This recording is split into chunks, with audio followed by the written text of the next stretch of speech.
In the last class, we looked at happiness as if it was an end in itself. And indeed, happiness and feeling good is its own purpose. But it is actually also much more than that. Because, as we will see, happiness is an ingredient to success. It's an ingredient to a longer life and to a strong immune system. So in this lecture, we will look at how happiness leads to success and not only the other way around. And we will also look at what kinds of positive emotions there are and how we can bring more of them into our lives. Positive emotions are good for us. They let us live longer and achieve more. They build up our immune system and they help us being more creative. Positive emotions have the power to literally transform our lives. These claims seem very lurid and too good to be true. But let's just together look at how we know about the positive impact of positive emotions. Some researchers go quite far in order to prove that their theories are right. One of those studies went like this. The researchers invited a few hundred men and women into a hotel for a week. The men and women were infected with a cold virus and held in quarantine for the rest of the week. And what the researchers did then, every day, was to collect the tissues the people used in dedicated baskets and weigh the amount of mucus in them.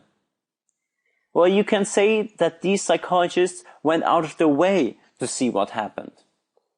The result of the study was that the people who were happier before the study recovered faster than the others.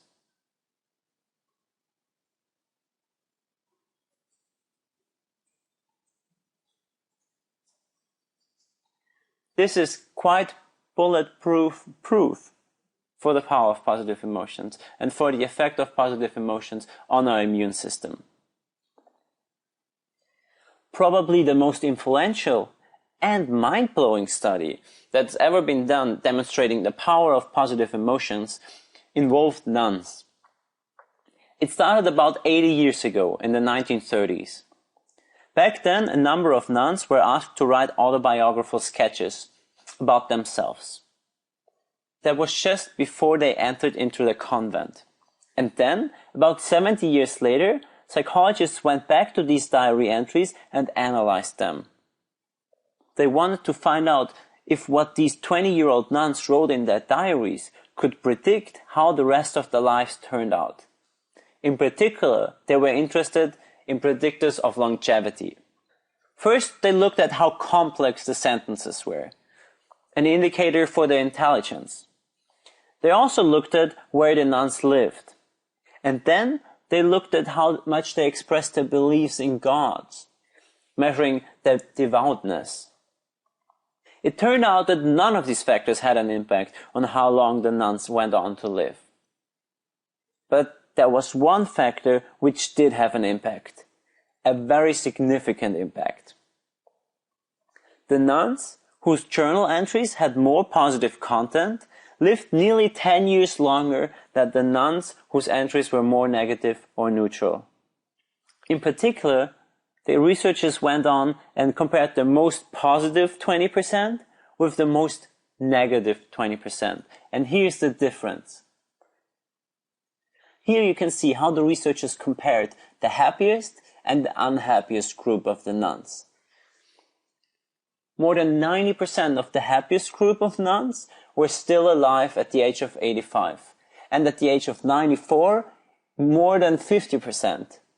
If you compare them to the unhappiest group, not even 40% were alive at the age of 85, let alone at the age of 94, when not even 10% made it. Clearly, those nuns who were happiest at the age of 20 were not happier because they knew they would live longer. Their superior health and their longer life could only be a result of their happiness and not the cause. So if you're asked, can it be that being happier adds to the years of your life? Then the answer is that it certainly seems so. In addition to improving our health, positive emotions have a significant, very interesting impact on our brain. To understand this, it is helpful to first understand how negative emotions work. The traditional example to understand how negative emotions work is to look at our ancestors in prehistoric times. They felt fear or anger in response to a threat, like a wild animal that was about to attack them.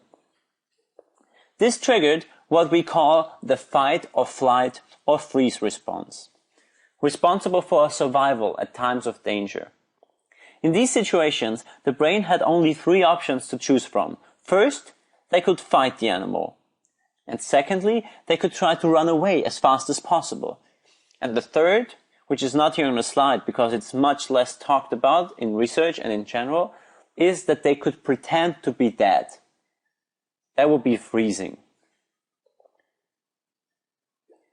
So in the face of danger, we respond to threats either by gathering our energy for fight or flight, or by freezing in helplessness, collapsing in the face of an overwhelming situation. Speaking scientifically, those negative emotions limit our thought-action repertoire, meaning emotions like fear and anger close our minds and close our hearts. They limit our brain to only a few possible actions. Positive emotions, however, have a different function. Instead of narrowing down the possibilities available to us, they open our brains and our hearts up to new possibilities.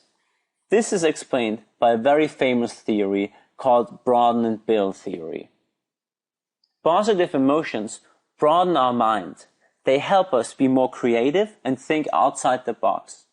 We become more open to new experiences, and positive emotions also enable us to zoom out of a particular situation and consider and think of alternative solutions. And even more, positive emotions flood our brain with dopamine and serotonin. Those are chemicals that not only make us feel good, but also make our brain function at higher levels. This is the build part of the theory. Positive emotions help us organize new information and remember old information. They enable us to build new connections in our brain. And then, what this does for us in the long run is to transform us for the better. Positive emotions allow us to discover and build new skills, new friendships, and new knowledge. Here on this slide, you can see an overview of how this process works. At the beginning, we feel positive emotions. Then, what these positive emotions do, they broaden our momentary thought and action repertoires. That means they broaden our brain up to new possibilities, new thoughts, new, more creative ideas. And this builds our personal resources. That builds our friendships, that builds our knowledge, and that builds our skills. And then at the end, this leads to transformation. It transforms people and produces an upward spiral. And this process is responsible for the fact that happiness actually leads to success and is not only an outcome of success. Meaning that the way we look at success usually is kind of flawed because it's not being successful in order to be happy. It's much more being happy and then be successful, because positive emotions have such a powerful impact on us. Feeling good can take various different forms. Up to now, I was always referring to positive emotions in general. But we can get more specific, and that's why Dr. Barbara Fredrickson came up with this list of 10 positive emotions. The first one here is joy. Joy happens in an instant. It's a perfect moment captured when all is just exactly as it should be. Think of a wonderful holiday morning with the family. Think of an unexpected present that makes you feel good, or seeing the first smile on your infant's face. The second one here on the list is pride. Have you ever done something really well that took time and effort? Maybe you reached a goal you never thought you would be able to reach.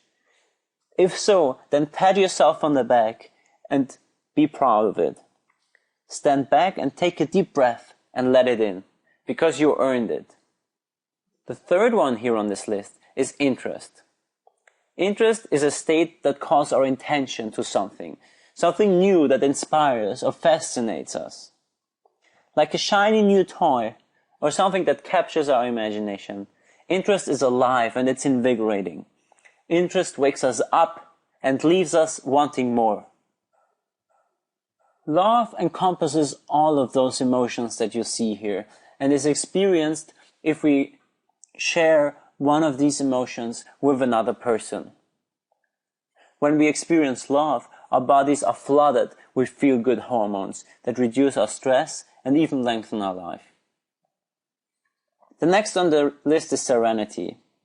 It's a mellow, relaxed, and sustained version of joy. Serenity is peacefulness and comes on a cloudless day when you realize there's nothing that you have to do. It's indulging in a favorite luxury and being mindful enough to take it in. The next one is inspiration. Inspiration is felt in a moment that touches our heart and nearly takes our breath away.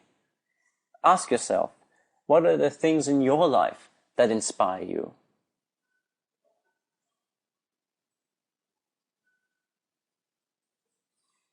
Forgiveness is something that is felt if we accept something that another person has done wrong to us.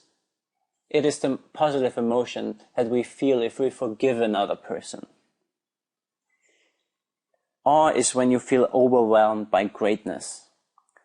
Awe is triggered when we see the vastness of nature or the cosmos. Take a moment to think of if you had a moment of awe lately. Amusement comes up in these delightful surprises that make us laugh. It's those unexpected moments that interrupt our focus and crack us up. Have you had an amusement in your life recently? Barbara Fredrickson says about hope that unlike other emotions that arise out of our comfort and safety, hope springs out of our dire circumstances. Deep within the core of hope is the belief that things can change, that things can get better, and that possibilities exist. Hope sustains us and motivates us to turn things around. Now that we learn about these 10 positive emotions that exist, we will take a closer look at how we can cultivate more of these positive emotions. I'll go over some simple things that you can start engaging in right away. Some of those might seem like common sense, and it's true, they are common sense. But as Voltaire said, common sense is not that common, and we actually tend to forget what is so obvious to us if we really think about it. If we do this regularly, those actions can have a significant impact on our well-being and on our health. The first one of these is a writing exercise, which is about writing about intense positive experiences. It involves thinking about the most wonderful experiences in your life, the happiest moment, the most ecstatic moments, moments of rapture, perhaps being in love, or from listening to music, or suddenly being hit by a book or a painting, or by a song. Choose one of such experiences and write about it. Try to imagine yourself at that very moment, including all the feelings and emotions that are associated with this experience. And then write about this experience. Write about it in as much detail as possible, trying to include the feelings, thoughts, and emotions that were present at this time. Find more clear instructions in the additional resources. The good thing about this exercise is that it has not only been shown to improve your mood, but even to improve your physical health. This next exercise is as simple as it can get. Go outside and enjoy nature. It seemed almost too simple and too obvious for me to mention it, but it's, again, easy to forget. Go outside in good weather, ideally somewhere in nature. Don't underestimate the immense impact that nature can have on our body and on our mind. Science is just beginning to understand it, and research shows that we have an innate connection to nature. One study, for example, found that when you're in a hospital you recover faster if you can see greenery from your window. Just the simple fact that you can see nature from your window makes you recover faster. And if you just take a few moments to look at the picture on the slides here, you might find that even just seeing those pictures can have a positive effect on our body and our well-being. An impressive amount of research backs up the effectiveness of this next suggestion I'm having for you. If you dedicate 1 day a month to doing random acts of kindness throughout your day, deliberately and consciously, you will see what kind of effect it can have on your well-being. They need not be grand gestures. Simple things like paying for someone's coffee or smiling at everyone you meet. Do what feels authentic and works for you.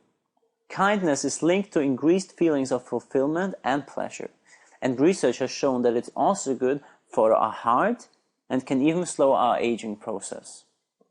And most importantly, it's a wonderful thing to do because it literally multiplies happiness. It does not only affect you, but everybody you are kind to as well.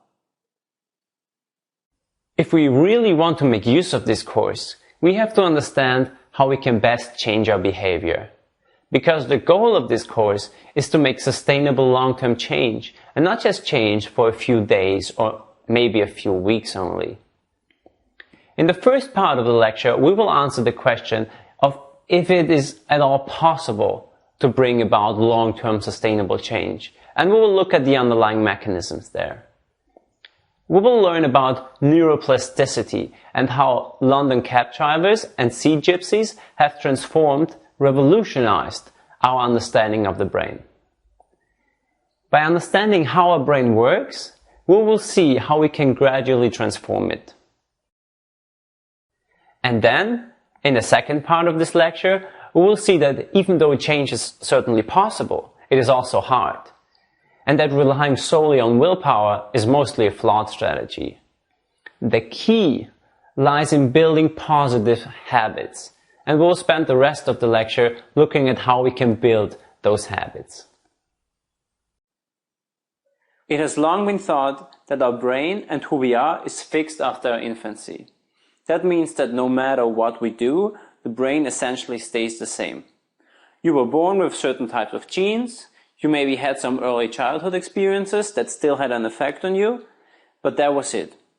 From then on, you were bound to fluctuate around the same level. You were either introverted or extroverted. You were either a more happy type of person or more melancholic, more unhappy kind of person. Thankfully, this was proven wrong not too long ago. It is actually quite far from the truth. Well, otherwise, the goal of this course, to create positive long-term change, would be rather cynical. At the end of the last century, scientists started to notice that the brain actually does change. And this ability of the brain to change is what's called neuroplasticity. Neuroplasticity stands for the remarkable capacity of the brain to change itself. The brain is actually able to change throughout our lifetime. Even when you're 90 years old, your brain changes. It still forms new connections.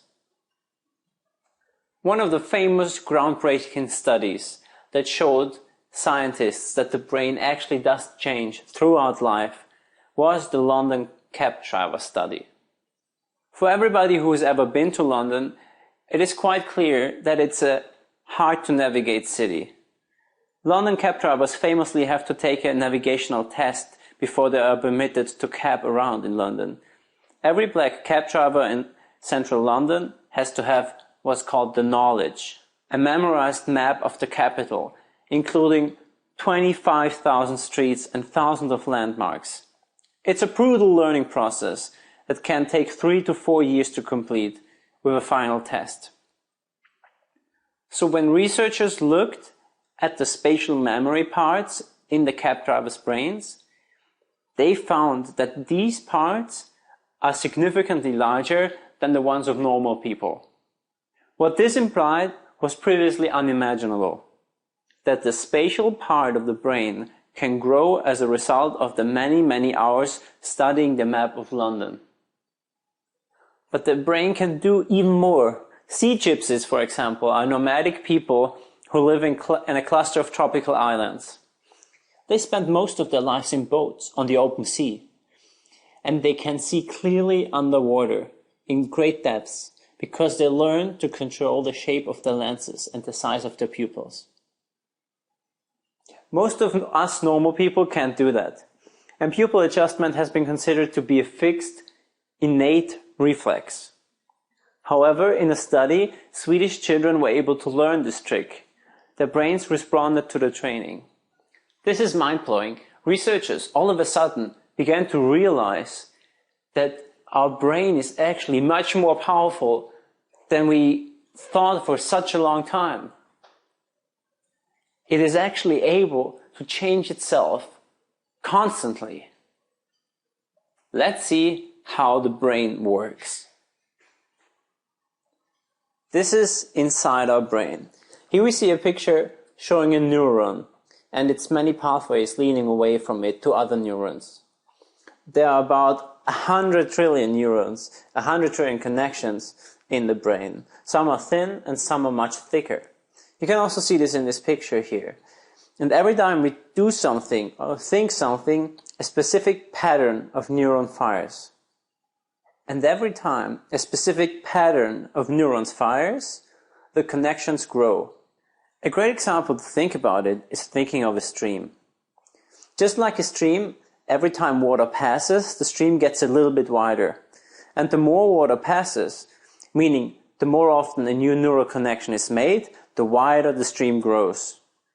When a new connection is created, for example, you learn how to play an instrument, the connection is very weak. It takes time to move the right fingers and it requires you to consciously control the movements. But as you keep practicing, the neural pathways strengthen. Like a stream that grows, our neural pathway grows. And the more often you practice, the better you get. And the neural pathways turn from a stream to a river. Unfortunately, the same is true if we stop practicing. Let's say I ignore my instrument for a year. Some of the neural pathways will have grown thinner. Just like a river that lacks water, the pathways weaken again. New pathways or connections in our brain can be created at any point in our lives. It doesn't matter if we're 5 years old or if we're 90 years old. Neurons develop and grow throughout our lives. So since those early studies that I told you about before, other researchers have found numerous ways how we can rewire our brains to be more positive, productive, resilient, and so on. So if our thoughts, daily activities, and behaviors can change the brain, the great question becomes not if, but how change is possible. That's what we are going to explore now. So change is indeed possible. The question is how. Change is possible, but long-term change is hard. And in order to set the stage, I want to share this quote with you. It's a quote by Martin Seligman, who is the founder of the positive psychology movement and one of the most eminent psychologists at this time. And he says that the belief that we can rely on shortcuts to gratification and bypass the exercise of personal strengths and virtues is folly. It leads to legions of humanity who are depressed in the middle of great wealth and are starving to death spiritually. I shared this quote with you to once again emphasize how important it is to not only watch the video lectures, but also engage in the additional materials, because change is hard. The theme of this lecture is how to change, and this is what we are going to turn to now. One way to change is to rely on our willpower. But let me tell you a short story about willpower. A famous study done by Roy Baumeister instructed college students not to eat anything for a few hours and then come into an experiment. When the students arrived, they were given 2 plates, one full of cookies and another one with radishes. But then the researchers divided the students into 2 groups. One of the groups were told they could eat off whatever plate they wanted. The other group, however, was only allowed to eat from the radishes and not from the delicious cookies. After a certain amount of time, like 20 minutes or so, all of the participants were given some allegedly easy puzzles to solve. In truth, those puzzles are of the unsolvable kind. These get used in psychological research relatively often because you can see how long people persist in any specific task. The students in the first group, who were allowed to eat from whatever plate they wanted, persisted significantly longer than the group who had to repress their urge to eat from the delicious cookies. Those students had already used all their willpower to resist eating the cookies. They had less left to persist at the given task. Even though those two tasks, resisting cookies and solving puzzles, may seem unrelated, they both draw from the same easily depletable reservoir of energy. Because this reservoir of energy is what our willpower is all about.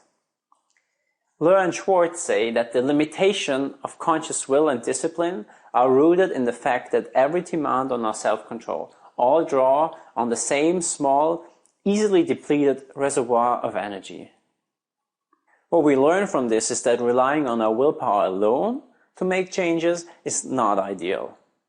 We need something else. Habits.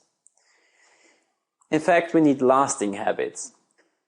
The good news is that those people who really manage to make long-lasting change do not simply have higher willpower. In contrast, the people who really make it might not have strong willpower at all, but they understand that the key to implementing change is building lasting habits. A growing body of research suggests that as little as 5% of our behavior is consciously regulated. That means that we are creatures of habit.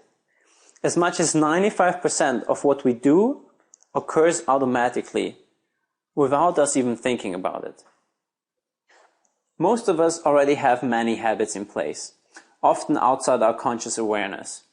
These may range from brushing our teeth every morning and evening to planning for our day, or routines with the family and friends like eating together. We all also have some habits that are good and others that are bad for us. So what we want to build is some new good habits, and we might even get rid of some of the old habits that haven't served us well.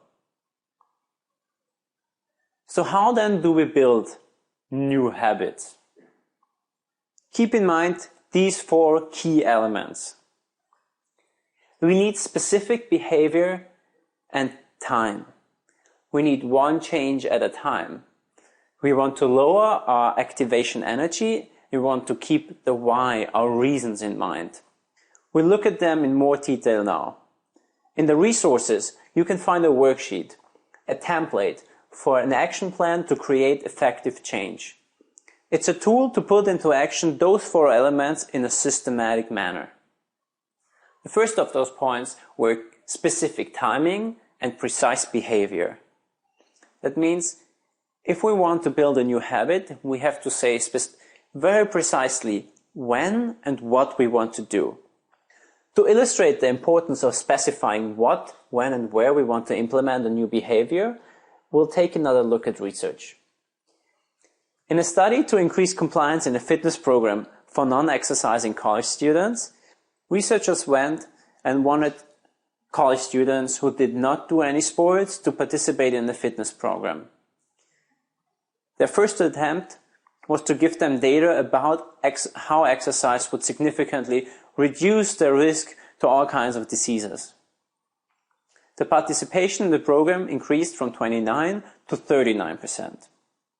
But when this information was followed by a request that the students write down specifically when and where they intend to exercise, compliance went up to 91%. Similar results have been found for eating habit, instituting meditation practice, or other healthy behaviors. Change requires us to move beyond our comfort zone, and that's why it's best initiated in small, manageable doses, one change at a time. Why? Because it takes a lot of self-discipline, willpower, to start a new habit, and we don't have much of that, as we just discussed. The problem is that we often take on too much too quickly. So that's why I ask you to focus on one significant change at a time, 2 at maximum. But more than that is too much. And how long does it take to change a habit? We usually hear numbers like 3 weeks or 30 days. But it's not as clear, and research claims that habits need up to 200 days to form. Also, it depends on what habit you want to change. But what is important is that it takes a considerable amount of time and commitment, but it can have a life-changing effect in the long term. Remember neuroplasticity? Habits are those pathways. They are like a stream, growing into a river, but it takes time. Just as water takes time to broaden and widen its pathways, our brain needs time to broaden its own connections. So give yourself at least 30 days to build a new habit before taking on a new project. It takes this much time for the neural pathways to form in your brain. And again, focus on 1 or max 2 habits at a time. If you try to tackle all the changes that are proposed to you throughout this course at once, you will end up doing none of them. As sure as night follows day, you're going to end up without any positive change, and probably also frustrated. That's why incremental change is better than ambitious failure. Success feeds on itself. The third trick to build habits effectively is to lower the activation energy needed. Let's take a closer look at that. Have you ever thought about why we so often avoid doing things that we know are good for us? Like eating more vegetables, doing more sports, something of this kind. Just like water takes the path of least resistance, also the neurons in our brain take the path of least resistance. We take the path of least resistance. And in order to overcome this resistance, we need what is called activation energy. In physics, activation energy is the initial energy that's needed to start a reaction. Similarly, activation energy is needed for us to resist succumbing to our old habits and start new, more positive and productive ones.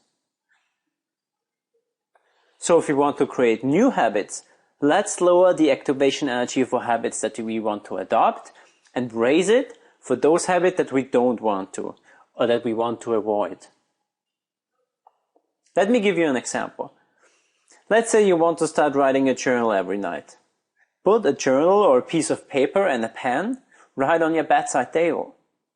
If you want to eat more healthily, prepare healthy snacks in advance, so you just have to take them out, just like you have to take out the Snickers out of the cupboard if you want to. If eating healthily is as easy and effortless as eating a chocolate bar, you are much more likely to change your eating habits. And these are just a few simple ideas, but be creative about whatever change you want to make. How can you make it easier for us to stick to new good habits? That's the question.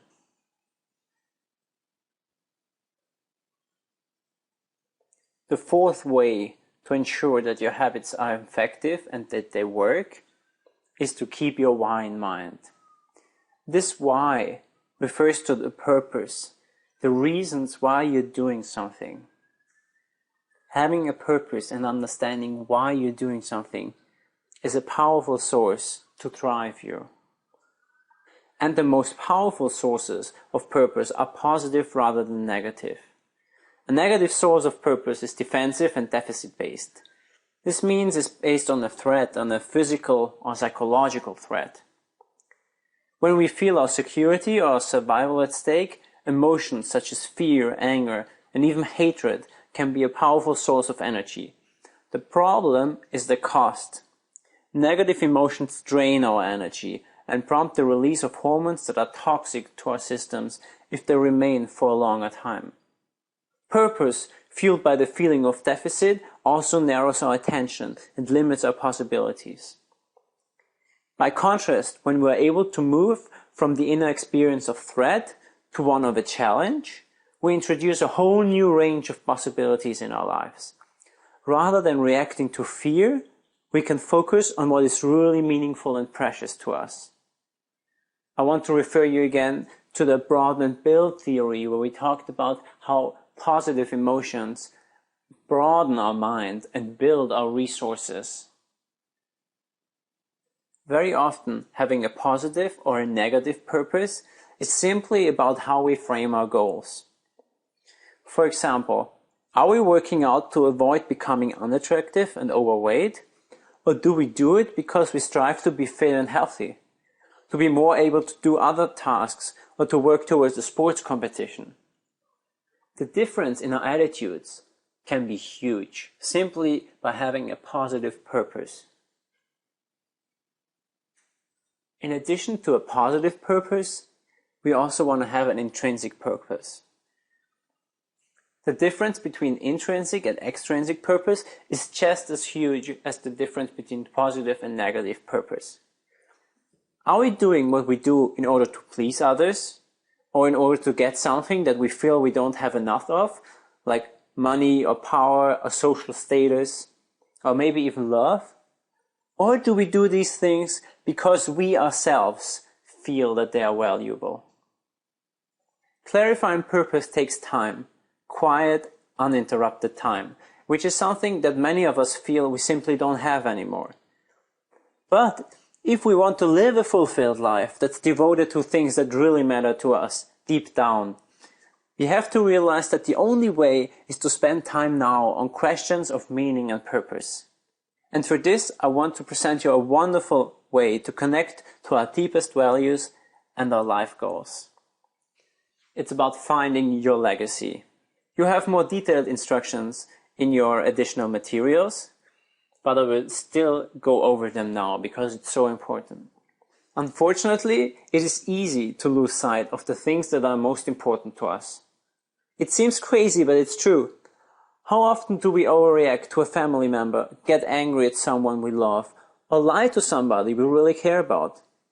There are numerous other examples, and the answers are different for every one of us. But what is true for everybody is that we tend to forget about the things that we value most. That's why the following exercise is so powerful. This is an exercise to get you in touch with the things that really matter to us, to get in touch with our true self, our values, beliefs, and aspirations. For this exercise, I recommend you take at least an hour without interruptions and any distractions. Find it in the resources. One last thought. I encourage you to try journaling on a regular basis, even outside of this course. Journaling has been found to be really beneficial for many people. On the other hand, it is a great tool to document our change efforts and help us keep track of them. And it has even more benefits. For example, it helps us deal with negative emotions or traumatic experiences. Having said this, of course it's not for everybody. Some people simply do not like to write, and that's okay too. If so, you might want to try speaking into a voice recorder, or even better, to a friend. This section is about habits. And we were just talking about creating sustainable change, and I was saying how habits are really at the very core of this sustainable change. And that's why I'm so happy to introduce you to the following few videos, which are not my own videos, but the videos of a friend of mine, Braco Bobric. He is a very renowned expert on how you can use habits to actually become happier. He has a brilliant book, and he also has a brilliant online course called Habits and Happiness. And from this online course, he was so kind to let me use a few of his lectures to give you an introduction of what habits can really do.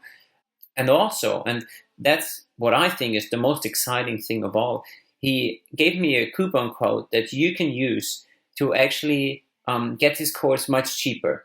So please enjoy his videos. I think it's great, and you will really enjoy the course if you go for it. So there's nothing to hold us back, so let's start. So what are habits? Habits are things we do automatically, thoughts we may have, or emotions, believe it or not. And all these things, emotion and thoughts, are performed automatically by our brain. So that leaves us with energy to do things that are important in our life, such as, what are you going to have for dinner tonight? What movie are you going to watch next week? And so on. So habits are performed automatically. Before we go any deeper into habits, I definitely want to mention William James, known as the father of American psychology. William James knew 100 years ago almost what we know today, and that is that habits, are performed automatically, they are ingrained in our brain, and more importantly, he talked about neuroplasticity back, 100 years ago. Now, what is neuroplasticity and what does that have to do with habits? Neuroplasticity is the science that basically proves that our brain changes every day. In the past, they were thinking it changes until we are maybe teenagers, 16, 18, 20. But now we know that our brain changes every single day until the day we die. But what happens is that it changes depending what we do. So everything that we do every single day affects our brain. And that is extremely important research and the knowledge to have, to know that everything you do every single day changes your brain.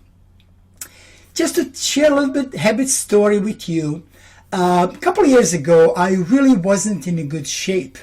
I wasn't feeling so good. I had some bad stomachache. I had some heart problem. My feet was really hurting me. I really didn't know what was going on. So recently I went to the doctor, and basically he checked everything and said, I don't know what you're doing, but whatever you're doing, keep doing it, because your health is just an outstanding. I left the doctor's office and started thinking, what is it that I'm doing differently? I wasn't taking any medication, so I really, for the problems that I had, so I really didn't understand what is it. And then it kind of clicked in me. By changing my psychology, by studying what I've been studying for years, and implementing new habits, by changing my psychology, I changed my physiology. It's really incredible. And I know this can work for most of you, and this is not about just changing your physiology. Certainly it is about doing and achieving, becoming successful in anything and everything that you want to become successful. The habit loop. Let me explain what is the habit loop and why is that so important for us to understand. So, as you see on the slide, so habit loop actually starts with the trigger. So anything that you do, habit that you have established or you're going to establish, starts with the trigger. So let's pick a habit that we all have, brushing our teeth, right? It starts with the trigger. Chances are, maybe it's first thing in the morning, as soon as you get up, you're going to go brush your teeth. Maybe it's after you have a coffee. Maybe it's before you go to work, after you watch TV, after you read the paper, whatever it is, but there is a certain time, think about it, that you brush your teeth. Something triggers it. So what's the next thing? Next thing is routine. What's routine in this case? Easily explainable. In this case is brushing your teeth. That is your routine. And then you get something, what's called reward. So your brain actually gets rewarded. In this case, you brush your teeth, that's your routine, right? And then your reward is you feel good, you smell good, you're just kind of ready to go, right? You feel really good, so that's your reward. And then so on. The next routine comes in, next trigger, routine, reward, and so on. That's the habit loop. But here's the problem. Your brain will give you a reward regardless if your habit is good for you or bad for you. Now, that is the problem, because let me give you an example. Let's say you just love big juicy hamburger. You go to the diner, you see it on a menu, you see almost everyone around you have it. And as soon as you see this picture, you just gonna order the hamburger, right? So that coming into the diner triggered it. You order your hamburger, your routine is now to eat and enjoy, and your reward is immediately, you just feel good. That was a great burger, right? I just really feel good. So your brain is really focused to give you the immediate pleasure, right? It is not focused on the long-term goal. It is not focused that this is not good for you in the long run if you have way too many, right? This may affect your health. So that's why you have to learn some tricks to trick your brain to focus on a long-term goal. We're going to cover some tools shortly. By now, you know how trigger is important. Understanding your trigger and what triggers your habit is extremely important. Well, every morning I do my gratitude habit, my gratitude exercise. So when I take a shower, I basically express my gratitude to things, to my life, to, fingers that I have, to I can breathe, I can take a shower, anything, any little thing, but I express my gratitude loudly while I'm taking a shower. Well, what happened is I went on vacation and I realized for 2 days I haven't done my gratitude exercise. And I started analyzing to understand why this happened. While analyzing this habit, I realized that the trigger was missing. Here's what happened. When I go and take a shower, I look at my bright yellow wall in my at home, and that kind of triggers my gratitude exercise. When I went on a vacation, there was no yellow wall, so the trigger was missing. I realized then that I need to have not a specific trigger, not something that only happened while I'm home or in a certain situation, but rather to have a generic trigger. So since then, my trigger now is as soon as I turn on the shower, the water hits my body, that is my trigger. So now, regardless if I'm home, if I'm visiting somewhere, if I'm in another country, another planet, it really doesn't matter. As long and as soon as I take a shower and the water starts hitting my body, that triggers my gratitude habit. So think about the trigger, and if it's too specific, change it. Make it generic so that you don't skip your habit. In this lecture, we will see how our thoughts and our beliefs shape our reality and what we can do about it. It is divided into 4 classes.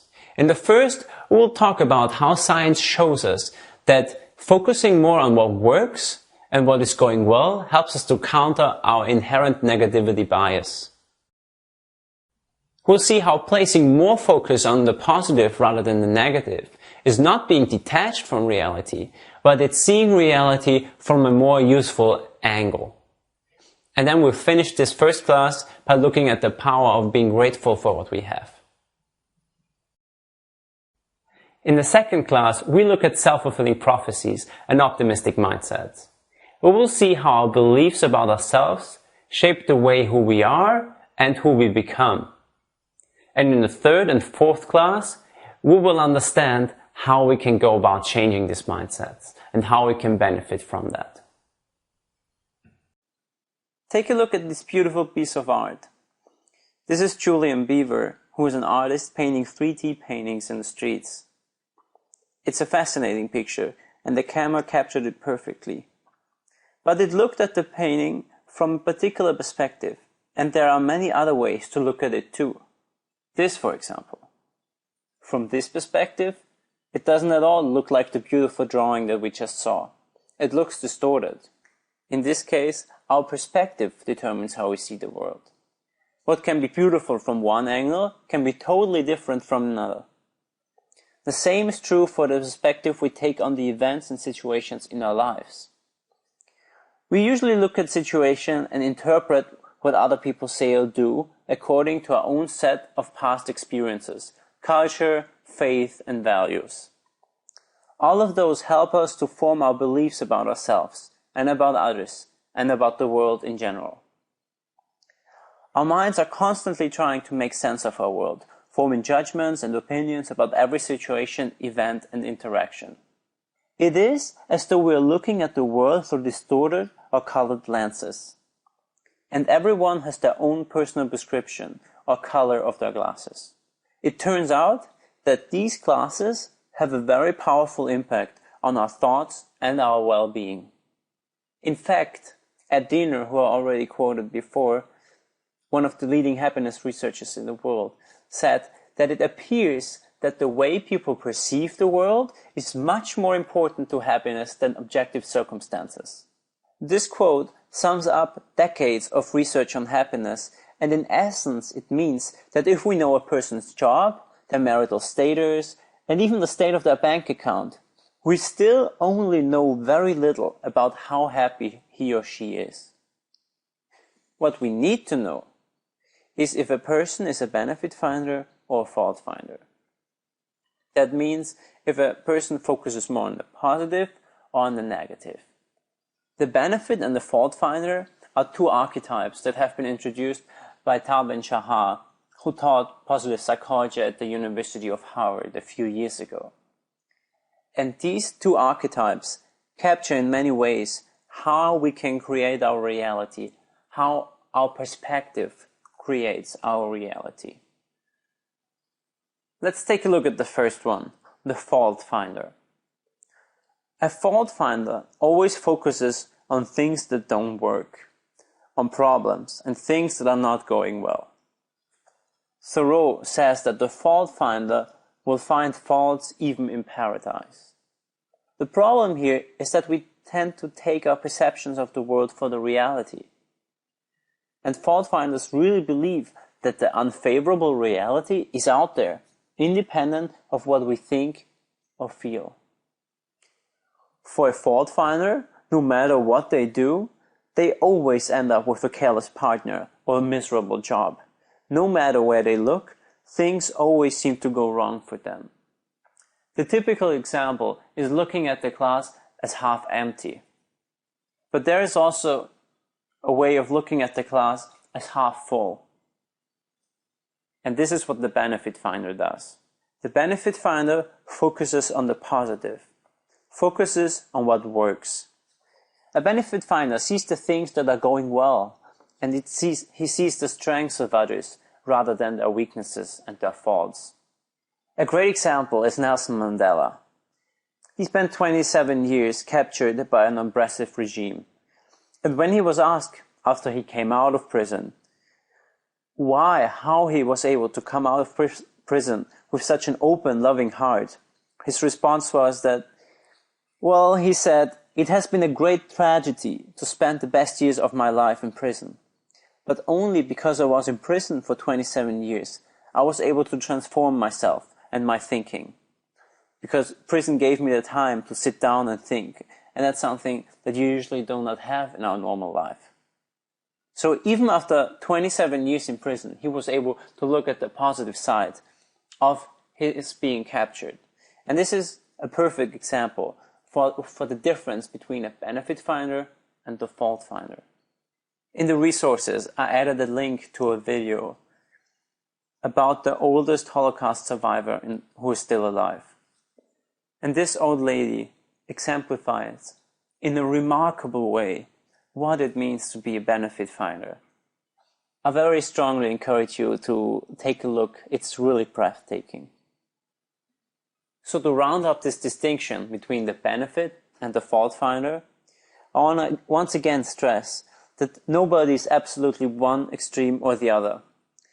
We all exist on the continuum. We are all somewhere along the line in between the two extremes. So what I advocate now is to move from fault finding more towards benefit finding, because it has a lot of benefits, and we'll see more about that soon.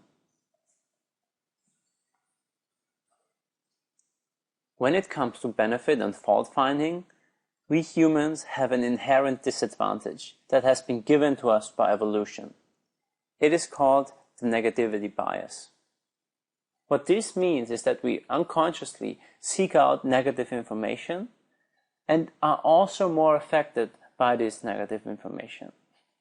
We react more strongly to negative life events and negative feedback. We react more strongly to losing something than to gaining something. And this had evolutionary use for us. We had to be more alert to its dangers, because one mistake could mean our death. Today we still have this negativity bias. It's ingrained in us by evolution. The problem is that it has become maladaptive in today's world. Our life is hardly ever threatened anymore, but still we are often rewarded for noticing the problems that need solving and the stresses that need to be managed. Sometimes this can indeed be very useful, but the problem is that we get stuck in this pattern. We build habits of focusing on the negative. We build habits of focusing on faults rather than benefits. And there's also neurological evidence for that. One area of the brain used for the negativity bias is the amygdala. It is these two almond-shaped areas of the brain, and this is a specific area that uses about 2/3 of its neurons searching for negative experiences, for negative information in our environment. And even more important, the amygdala is the most important brain area when it comes to negative emotions. And it's a really powerful brain area, and it impacts lots of what we do and lots of what we remember. One example for the negativity bias in our amygdala is that negative events and experiences get stored in memory almost immediately. On the other side, positive experiences have to be held in awareness for more than 12 seconds in order to transfer from short-term to long-term memory. With all the information we just heard about benefit and fault finding and negativity bias, the question becomes that is benefit finding about being detached from reality? Is it about wishful thinking and dreaming? And the answer is no, that it's actually the fault finder who is detached, because the fault finder misses out on most of the good things, and most on the things around him that are working well. Stavros and Torres phrase it like this: we see what we look for, and we miss much of what we're not looking for, even though it is there. Our experience of the world is heavily influenced by where we place our attention. And even more, being a constant fault finder comes with great costs. Fault finders are less creative, are more prone to depression, and have higher stress levels. Maybe even more importantly, they are considerably less happy than their benefit-finding peers. The issue also is that some of us have to become fault finders due to our jobs. Lawyers and tax auditors, for example, are trained throughout their lives to look for errors and flaws in others' arguments. That's invaluable for them to do a good job, but it comes with very high costs. Lawyers are among the professions most prone to depression, even though their income and status is high. Their professional habit of fault-finding spreads to their private lives as well. Their brains get stuck in negative patterns, always on the lookout for flaws and errors. The reason is that our brain gets better and better at what we repeatedly do. Think back to when we talked about neuroplasticity, and we talked about the water that shapes its pathways. Our brain does not differentiate between pathways used at work and pathways used in our private life. It's the same pathways. It's the same brain. So if in one part of our lives we are needed to look at negative things, this also permeates the rest of our lives because we use the same pathways. For people in this position, it's even more important to retrain their brain, because they're even more prone to the negative effects of being a fault finder. I want to finish off with one caveat that's very important here. Benefit finding is not about ignoring the problems that exist. Rather, it is about both the good sides and the opportunities, as well as the problems and the threats. We need to see both, but we also need to be aware that we are inherently biased towards placing more attention on the negative. And in order to account for this negativity bias and to see reality as it really is and not the distorted version of it, we need to train ourselves to become more of a benefit finder. And this is what we're going to do now. As we saw when we talked about change in neuroplasticity, we are able to rewire our brain by doing continuous exercises to, over time, build new pathways, new connections in our brain, and become more of a benefit finder. As Martin Seligman, one of the founding fathers of positive psychology, put it, habits of thinking need not be forever. One of the most significant findings in psychology in the last 20 years is that individuals can choose the way they think. One such proven exercise is what is called the 3 good things exercise. It requires us to make it a habit to sit down, maybe on Sundays, and write down 3 good things that happened through the week. Or maybe even 3 times a week, sit down in the evening and think about what happened throughout the day that was good, that was positive. Or you sit down in the evening with your partner and your family during dinner and tell each other about 3 good things that have happened throughout the day. It doesn't really matter when and how you do it, as long as you do it regularly. I encourage you to use the personal reflection journal for these exercises. But as always, if we want to create lasting change, we have to take consistent action. Make it a habit. Another way to become more of a benefit finder and more happy in general is to bring more gratitude to our lives. Remember when we talked about the myths of happiness? We also talked about the hedonic treadmill. The hedonic treadmill, the phenomenon that occurs because we always adapt to the circumstances we are currently in and then always set higher goals and want more. One way to step off this hedonic treadmill is to start appreciating what you already have, because it's so easy for us to overlook. It may seem very simple, but it can be very powerful, and it has been proven to be very powerful in numerous research studies. Simple acts of gratitude don't cost you much, especially once you get over the initial discomfort some of us feel when we thank others. But they can make a huge difference. There's a lot of convincing research on the power of gratitude, and especially on the positive effects of keeping a regular gratitude journal. A researcher called Ammons points to his research and also the research of others that shows that translating thoughts into concrete language, doesn't matter if you say it or write it, has advantages over simply thinking. It makes us more aware of them and deepens the emotional impact. And that's why writing in a journal can be so much more powerful than simply thinking about something. So what I encourage you is to make it a regular practice to write down what you're grateful for. Keeping this journal is about getting ourselves to pay attention to all the good things in our lives, to all the good things that we usually take for granted. If you decide to write a gratitude journal, here are 5 tips that have shown to make writing this gratitude journal and gratitude in general more effective. The first one is to go for detail. It's better to look at 1, 2, or 3 things in particular and elaborate on them in detail than writing a superficial list of many things. The second tip is get personal. Focus on the people to whom you're grateful for, rather than only for the things for which you're grateful for.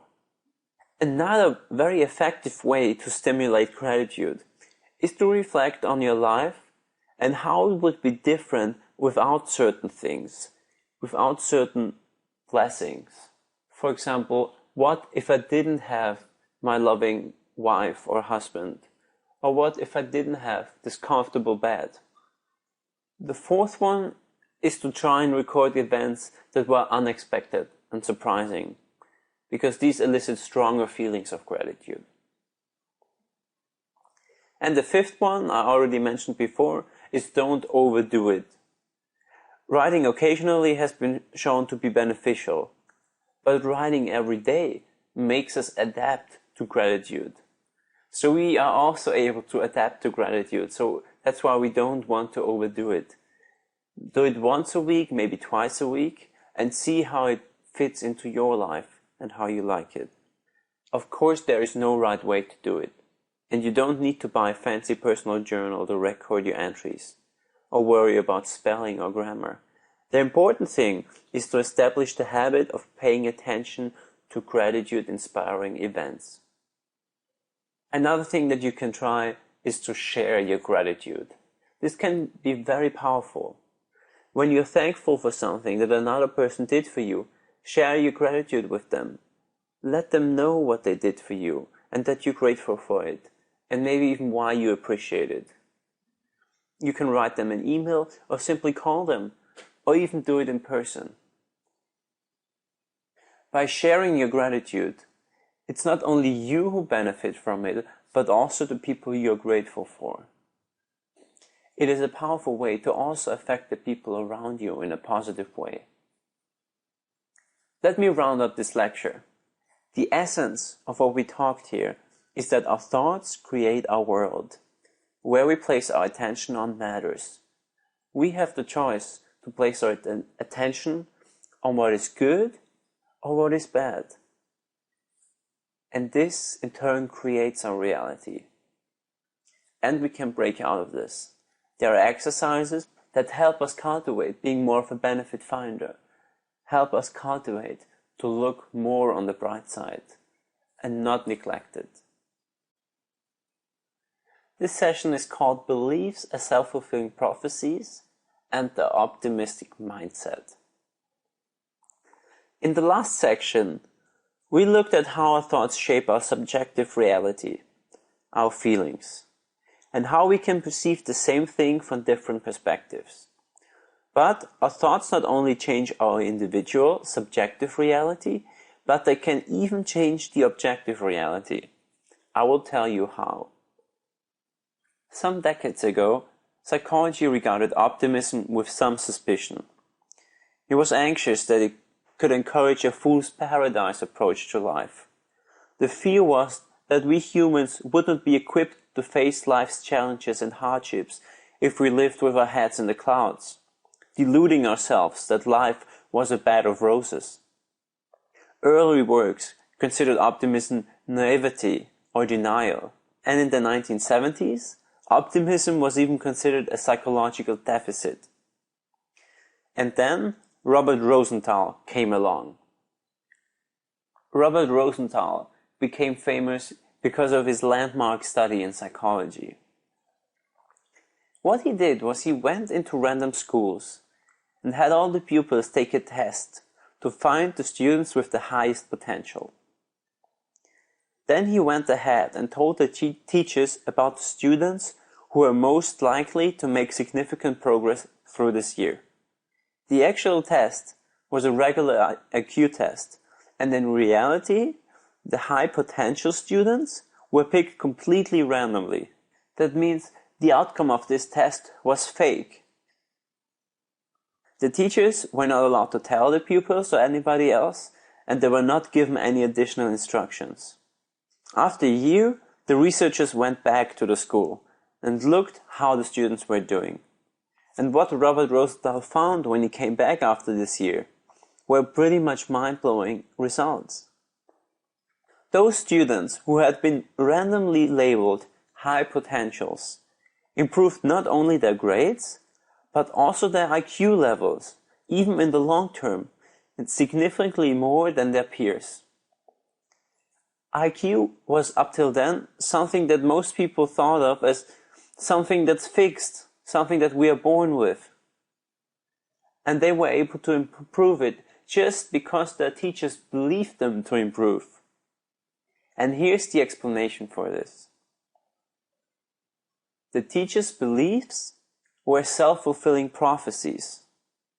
Self-fulfilling prophecies are, in psychology, beliefs that come true because we are acting as if they are already true. If some of you have heard about the book The Secret, in this book, it's pretty famous, it's been called The Law of Attraction. And it's a book that's coming from the New Age movement, but there's really nothing mystical about it. Our expectation that we will see a particular outcome changes our behavior, which then shapes the way others see us. And in turn, others provide us with certain kind of feedback, and that reinforces our original belief then. And so on and so on. It's an upward spiral. And the same can be a downward spiral if it's a negative belief. If we believe somebody is incapable of improving or incapable of doing math. Here's how Robert Rosendahl explains the study mechanisms. He says that in a very short time, the teachers began to treat those allegedly high potentials differently than the other kids. Those kids began to think of themselves differently, and in the end, they actually performed better than the other kids. The children were transformed simply by the positive expectations of the teacher. And as I just said, unfortunately the same thing has also been proven true when teachers think of certain kids negatively. So how does this self-fulfilling prophecy apply to our lives? Let's say, for example, that I'm going to a party where I don't know many people. If I believe I don't make a good first impression, or I worry that nobody will talk to me, I will probably enter the party acting awkward, anxious, and kind of standoff. And then, people are likely to interact with me with less enthusiasm, or they may ignore me. And this then confirms my belief that I'm not good with people I don't know. On the other hand, if I enter the party believing that I'm good with people I don't know, and expecting to make new friends, then I'm much more likely to be outgoing, engaging, and if somebody in fact doesn't like me, I'm much more likely to not take it personally. As a result, people will likely respond amiable to my friendliness, and I indeed make new friends. So if you ask yourself if this is the power of positive thinking, then the answer is yes and no, because it's actually not that simple. The optimistic mindset is a thinking pattern that enables us to benefit from self-fulfilling prophecies. But there's a problem. It's called the Stockdale paradox. Admiral Stockdale was a high-ranking American military who was caught and tortured during the Vietnam War. In the book Good to Great, James Collins talks to Stockdale and looks at his coping strategy and asks him about this period in his life. Here's what Admiral Stockdale said. He said, "I never lost faith in the end of the story. I never doubted not only that I would get out, but also that I would prevail in the end and turn the experience into the defining event of my life, which in retrospect I would not trade." And then James Collins, the author of Good to Great, asked him, who didn't make it out of Vietnam? And Stockdale replied, "Oh, that's easy. The optimists. They were the ones who said, we're going to be out by Christmas. And Christmas would come and Christmas would go. And then they'd say, we're going to be out by Easter. And Easter would come and Easter would go. And then Thanksgiving. And then it would be Christmas again. And so on. And then, he said, they died of a broken heart." Stockdale then added that this is the very important lesson he learned.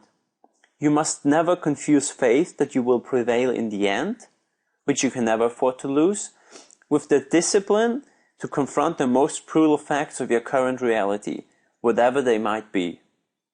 And this is what Collins calls the Stockdale paradox.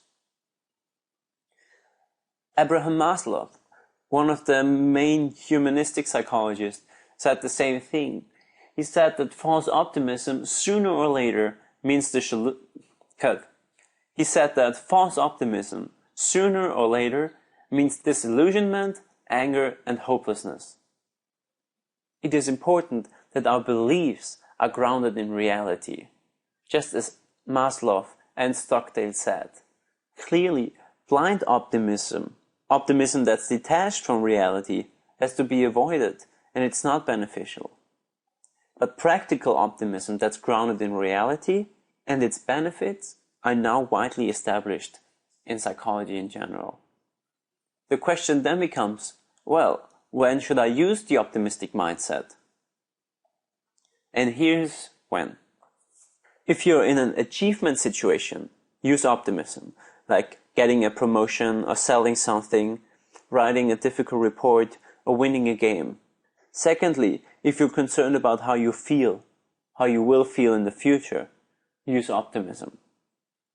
And thirdly, if you want to lead, if you want to inspire others, if you want people to vote for you, then use optimism. For the time when not to use optimism, there's a very easy rule of thumb, and that is, do not use an optimistic mindset when the cost of failure is high. The fundamental guideline for not deploying optimism is to ask whether the cost of failure is high in a particular situation. If the cost of failure is high, optimism is simply the wrong strategy. You do not want pilots in your plane to be optimistic that nothing's going to happen. We want them to be cautious. That's why we all get asked to turn off our phones on the plane, even though it's highly unlikely that there is any effect on the plane's instrument. We want them to be cautious, because here the cost of failure is high. It's death, or at least a catastrophe. Using techniques that minimize those costs is inappropriate. On the other hand, if the cost of failure is low, use optimism. The sales agent deciding whether to make one more call or not loses only his time when he fails. So, the more optimistic salesperson have to be found to way outperform their peers. Because this course is to be based on science, I also want to tell you why this works. Why it is that pessimists and optimists fare differently, and why optimism is better. How do self-fulfilling prophecies work? As we just saw, optimists believe that they can do it. It's about their belief, it's about their mindset. What you believe and what you expect to happen influences our future.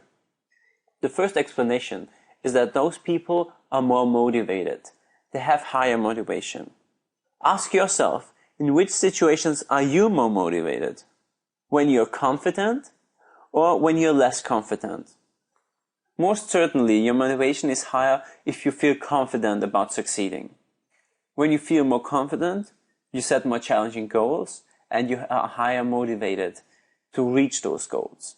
It's very easy, but that's how it works. The second explanation is that optimists try harder. They are more persistent.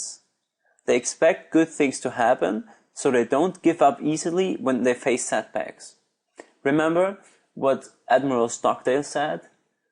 He said to never lose faith that you will prevail in the end. And this faith that you will prevail in the end helps you look at failures and setbacks as a way of, this is just a temporary setback. This is just something to overcome. If I persist, in the end, I will succeed. I will make it. In the next part of the class, when we talk more about mindsets, you will see how the way we perceive failure and setbacks can have tremendous impact on our whole life. And the third reason why optimistic beliefs turn into reality is captured by self-perception theory. One of my favorite ideas is that people become what they do. Self-perception theory turns common wisdom on its head. Common wisdom says that people act the way they do because of the personality traits and the attitudes, right? They return a lost wallet because they are honest, and they recycle the trash because they care about the environment. But research supporting self-perception theory suggests that the reverse also holds true.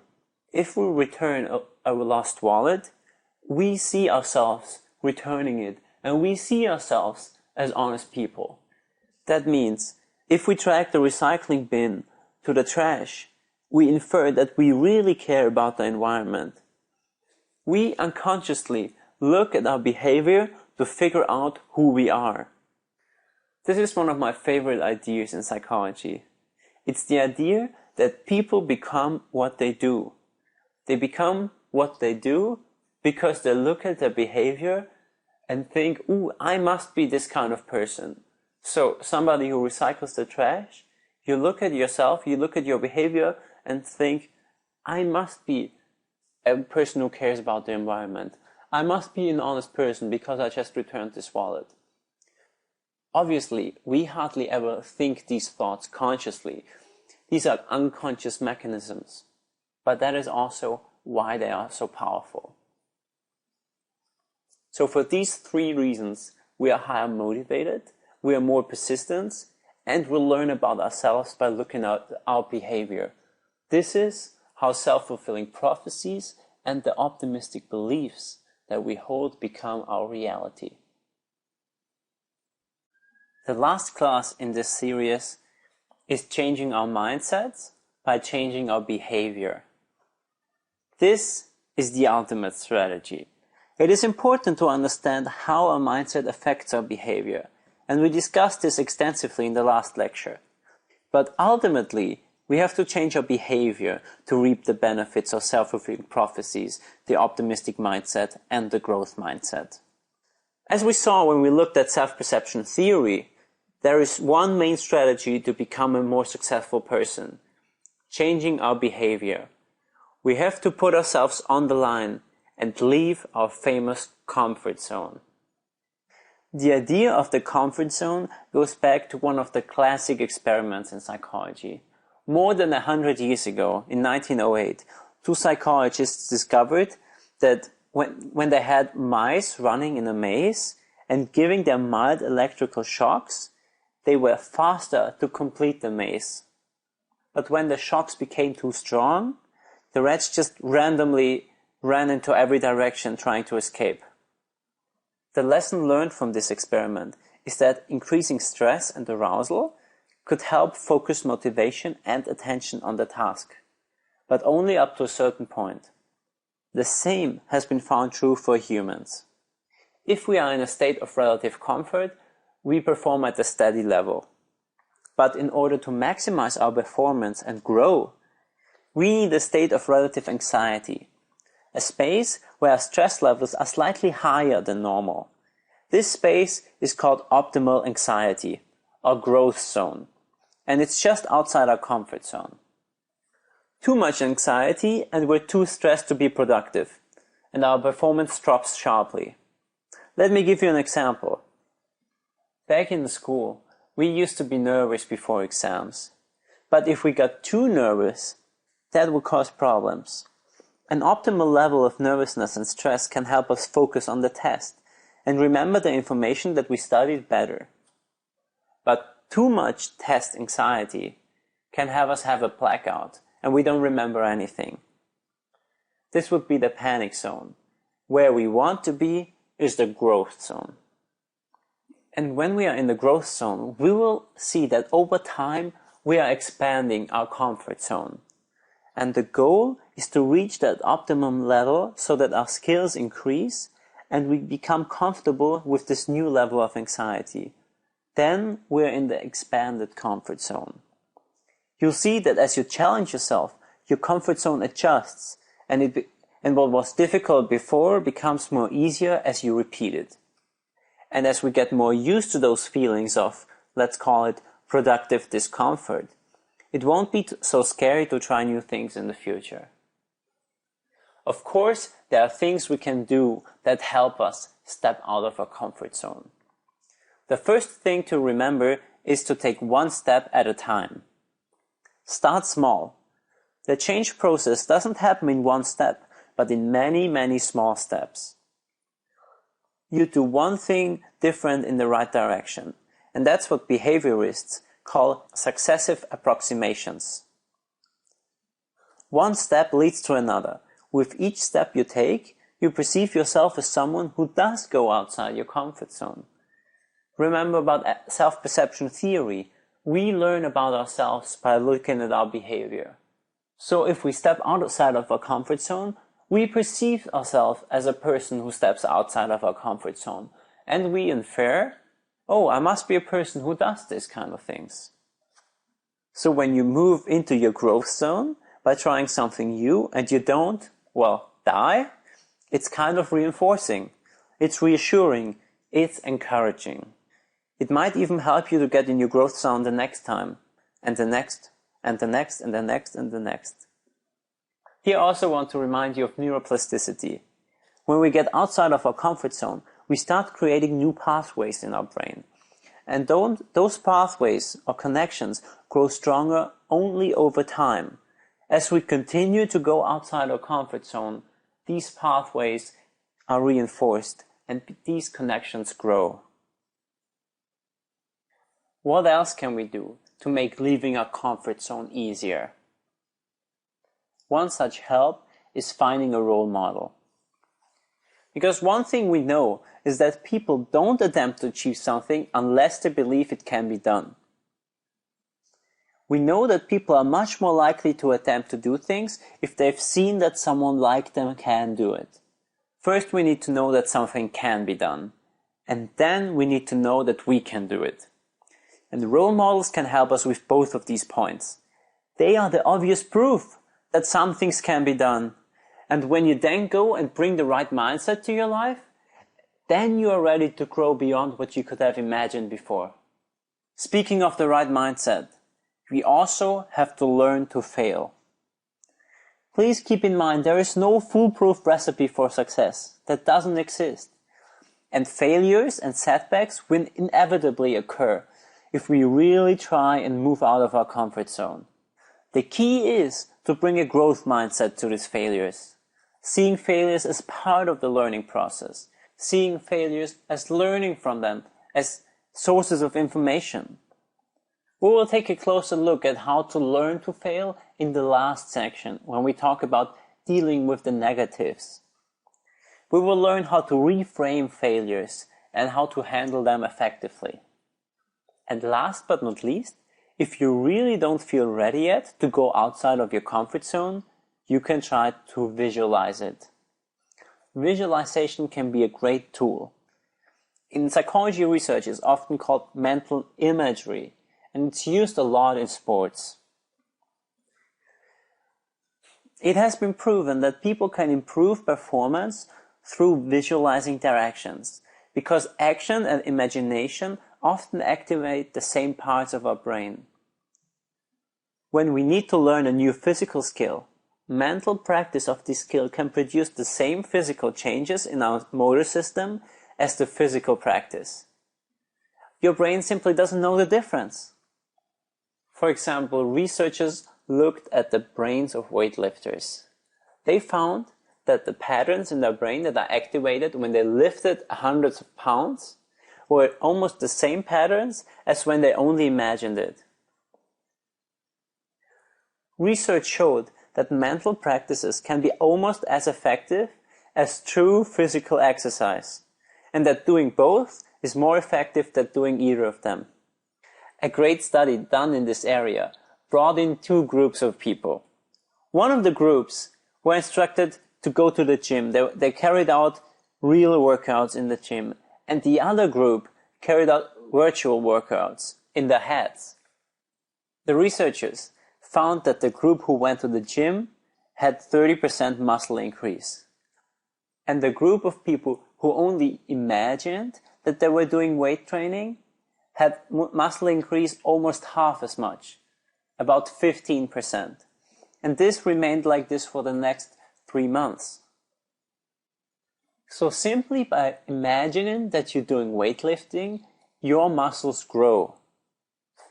This form of mental rehearsal has been popular since the Soviets started using it back in the 1970s. They used it in sports. Nowadays, Many athletes all across the world employ this technique, and almost every world-class athlete uses visualization. The brain is getting trained for actual performance during visualization. It has been found that regular mental practices can enhance motivation, increase our confidence and our persistence, and improve our performance. All these things are relevant for achieving our best life.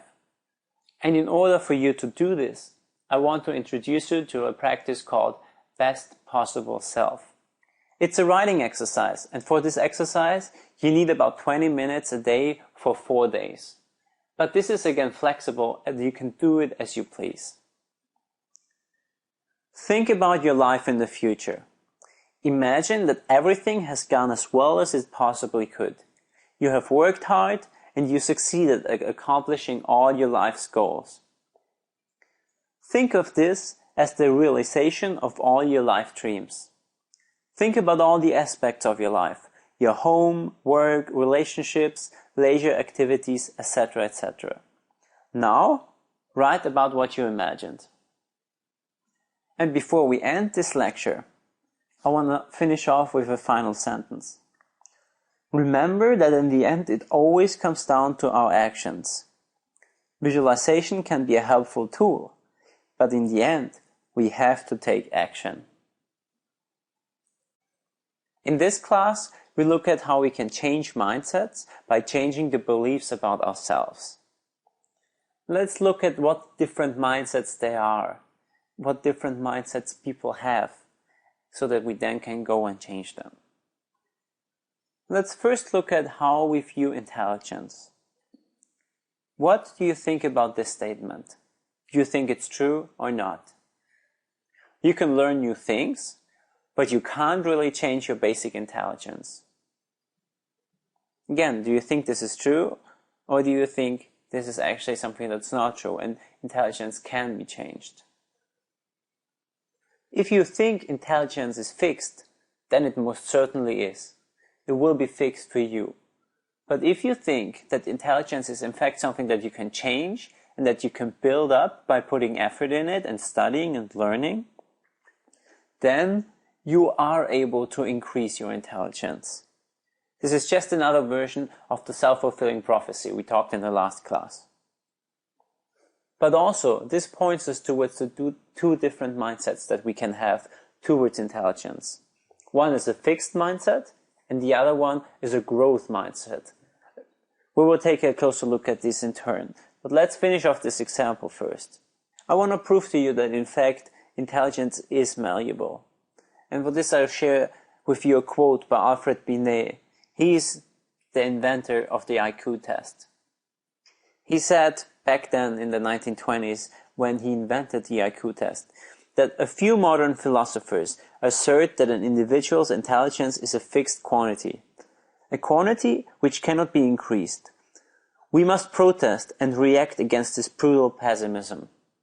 And then he continues, with practice, training, and above all, method, we manage to increase our attention, our memory, our judgment, and literally to become more intelligent than we were before.